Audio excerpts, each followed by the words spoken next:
Hello സുഗമോദേവി latest വിശേഷങ്ങളിലേക്ക് എല്ലാ കൂട്ടുകാർക്കും സ്വാഗതം. അങ്ങനെ ഒരു പ്രതിവാരം നിമിഷങ്ങളാണ് കൂട്ടുകാരെ നമ്മുടെ സുഗമോദേവിയിൽ ഇനി വരാൻ പോകുന്നത് എന്താണെന്നല്ലേ.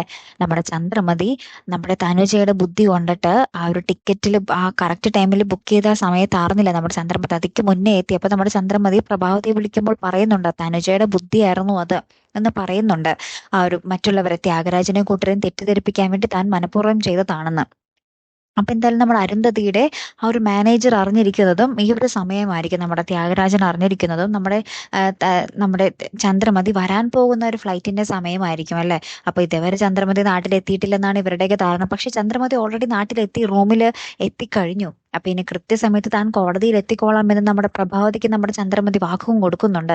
ഇനി കോടതിയിലേക്ക് നമ്മുടെ ചന്ദ്രമതിയും നമ്മുടെ പ്രഭാവതിയും നമ്മുടെ ത്യാഗരാജനും ദേവികയും എല്ലാവരും കൂടി വരുമ്പോൾ, നമ്മുടെ അരുന്ധതിയും കൂടി വരുമ്പോൾ ഉണ്ടാവുന്ന ആ ഒരു നിമിഷങ്ങളാണ് ഇനി നമുക്ക് കാണുവാൻ സാധിക്കുന്നത്. അപ്പൊ ഇനി എന്തൊക്കെ പൊട്ടിത്തെറികളായിരിക്കും അവിടെ നടക്കാൻ പോകുന്നത്. നമ്മുടെ സിദ്ധാർത്ഥിനെ ജയിലിൽ നിന്നും ഇറക്കത്തില്ല എന്ന് നമ്മുടെ അരുന്ധതിയും, ജയിലിൽ നിന്നും ഇറക്കിയിരിക്കും എന്ന് നമ്മുടെ പ്രഭാവതിയും ഇങ്ങനെ ആ ഒരു വാക്ക് കൊടുത്തു നിൽക്കുന്ന നിമിഷങ്ങളിൽ ആർക്കായിരിക്കും ജയം അല്ലെ കൂട്ടുകാരി. ഇനി അവിടെ എത്തിപ്പെടുമ്പോൾ നമ്മുടെ അരുന്ധതി തോൽക്കുകയാണെങ്കിൽ തന്നെ നമുക്ക് അറിയേണ്ടത് ആ ഒരു ശത്രുത എന്തിനായിരുന്നു എന്നുള്ളതാണ്. പിന്നെ നമ്മുടെ അരുന്ധതിയുടെ വീടിന്റെ മുകളിലത്തെ നിലയിൽ ആരെയാണ് പൂട്ടിയിരിക്കുന്നത് അല്ലെ, പൂട്ടി കിടത്തിയിരിക്കുന്നത് ആരെയാണ്?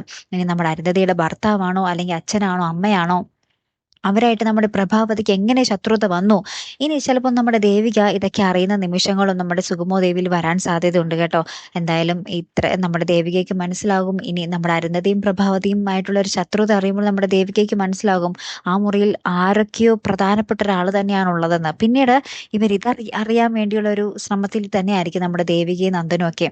അങ്ങനെ അയാളെ കണ്ടുമുട്ടുകയും അയാളിൽ നിന്നായിരിക്കും പിന്നെ നമ്മുടെ അരുന്ധതിയും പ്രഭാവതിയും തമ്മിലുള്ള ഒരു ശത്രുതയുടെ ആ ഒരു കഥ നമ്മൾ അറിയാൻ പോകുന്നത് കേട്ടോ. അപ്പൊ എന്തായാലും കാത്തിരുന്ന് തന്നെ കാണാം. അപ്പൊ അടുത്തൊരു വീഡിയോയുമായി വരുന്നത് വരയ്ക്കും ഗുഡ് ബൈ.